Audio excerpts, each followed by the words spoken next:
O grande símbolo do fascismo é o homem de bem, trabalhador e pai de família.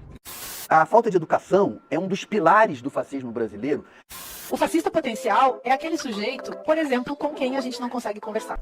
Sejam bem-vindos ao Threadmind. Hoje vamos abordar um tema polêmico e muito importante. Qual a relação entre a direita e o fascismo? Se você está aqui para entender mais sobre essa ideologia e quer aprender a diferenciar os mitos da realidade, esse vídeo é para você. Antes de começarmos, não se esqueça de deixar aquele like para ajudar o canal a crescer e se inscrever se ainda não for inscrito. E ativa o sininho para não perder nenhum conteúdo novo. Acho que mais pelo caso da vacina, né? Então já vamos dizer logo do presidente, né? Pelo fato de ele ter recusado a chegada da vacina no Brasil, então isso faz com que ele seja fascista. Devendo queimar no mapa do inferno. Ah, é? Você consegue definir pra mim o que você entende por fascismo? O que é fascismo? Vai, fala agora essa parte. Atualmente, o termo fascismo é frequentemente usado como sinônimo de direita política. Mas será que isso realmente faz sentido? Será que os valores da direita, como patriotismo, defesa da família, liberdade e economia de mercado, têm algo a ver com o fascismo? Prepare-se, porque a verdade nem sempre é aquela que aprendemos na escola. Fascismo é a ditadura terrorista aberta dos elementos mais reacionários, mais chauvinistas e mais imperialistas do capital financeiro. Agora, vamos direto ao ponto. O fascismo, como já bem sistematizado pelo professor João Huygens, pode ser entendido como uma congruência de três pilares: o sindicalismo revolucionário, o nacionalismo orgânico e o idealismo filosófico.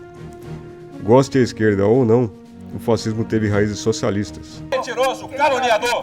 Caluniador e mentiroso! Na segunda metade do século XIX, trabalhadores começavam a se unir em associações com o objetivo de combater o poder capitalista. Essas associações eram chamadas de sindicatos. Na Itália não foi diferente, de forma que o sindicalismo, especialmente o chamado sindicalismo revolucionário, naturalmente se tornou uma das alas do Partido Socialista Italiano. Em 1900, o Partido Socialista Italiano contou com a adesão de um membro muito importante, Benito Mussolini, que se destacou como militante e jornalista.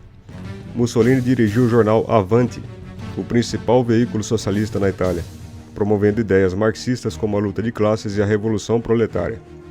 No mesmo período, na Itália, Enrico Corradini era um fervoroso defensor do nacionalismo italiano.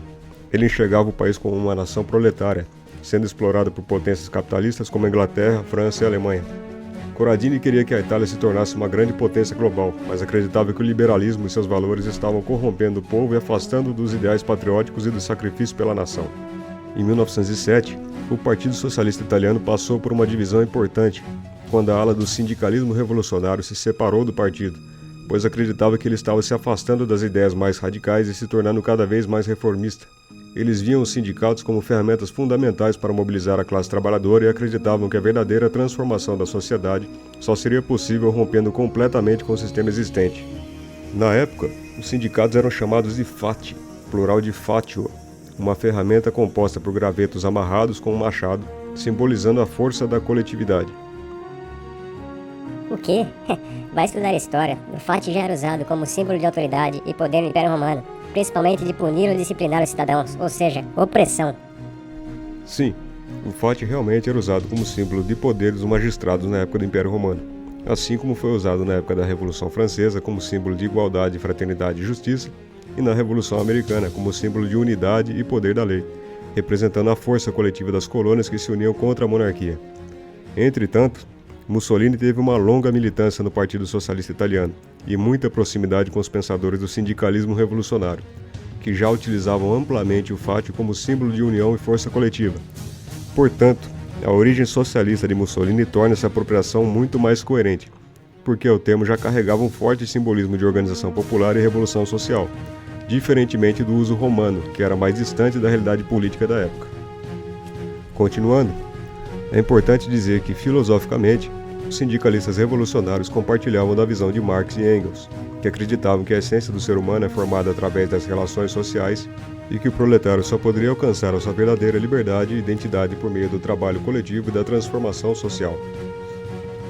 Mas algo aconteceu e mudou completamente os rumos do espectro da esquerda da época: a Primeira Guerra Mundial. Com a Primeira Guerra Mundial, os sindicalistas revolucionários observaram que os trabalhadores, ao invés de se unirem contra a burguesia em uma luta de classes internacional, estavam dispostos a lutarem uns contra os outros em nome de suas nações. Isso desafiou a visão socialista tradicional de unidade internacional do proletariado. Influenciados por esse contexto, muitos sindicalistas revisaram suas ideologias. A partir daí, começaram a defender que a transformação social deveria ocorrer dentro de cada nação, valorizando o orgulho e a coesão nacional. Essa mudança marcou a transição para o chamado sindicalismo nacionalista, uma ideologia que via a nação como um organismo coletivo, onde a luta de classe seria subordinada à unidade nacional e à ideia de uma revolução fundamentada na ética, no voluntarismo e na ação direta.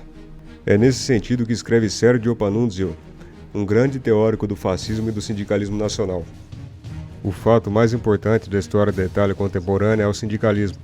Melhor ainda, a passagem ou, como digo, a conversão violentamente provocada pela guerra, do sindicalismo econômico e revolucionário ao político, isto é, sindicalismo fascista. Igualmente, o professor Stanley Payne explica. Em 1914, os sindicalistas revolucionários haviam revisado drasticamente a teoria marxista, substituindo-a por novas doutrinas para alcançar uma revolução positiva. Essas doutrinas incluíam a ênfase na importância da ética, ideias e símbolos, o estímulo à produção e ao desenvolvimento econômico em vez da simples distribuição, a identificação do establishment político e não do capitalismo ou dos industriais como principal inimigo imediato, o conceito de nação proletária como chave para a revolução e a necessidade de ação direta, violência e feitos heróicos, primeiro em greves revolucionárias e depois em ações políticas e militares nacionais.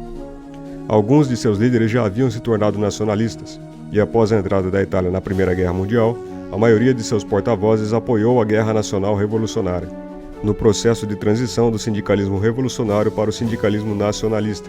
Sob essa forma, eles forneceram o apoio mais coerente para a fundação do movimento fascista em 1919. Portanto, o Estado, antes visto como máquina de opressão de classe, agora era visto como representante da vontade geral da nação, e os sindicatos deveriam tornar-se órgãos governamentais a fim de trabalharem pelas vontades, planos e projetos deste Estado.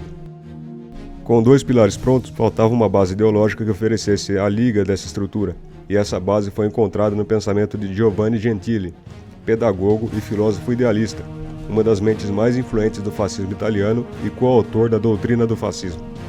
No próximo vídeo, veremos como essa união se consolidou, abrindo caminho para Mussolini emergir como líder, e analisaremos as principais estratégias usadas para associar o fascismo à direita, questionando se essa comparação é realmente honesta.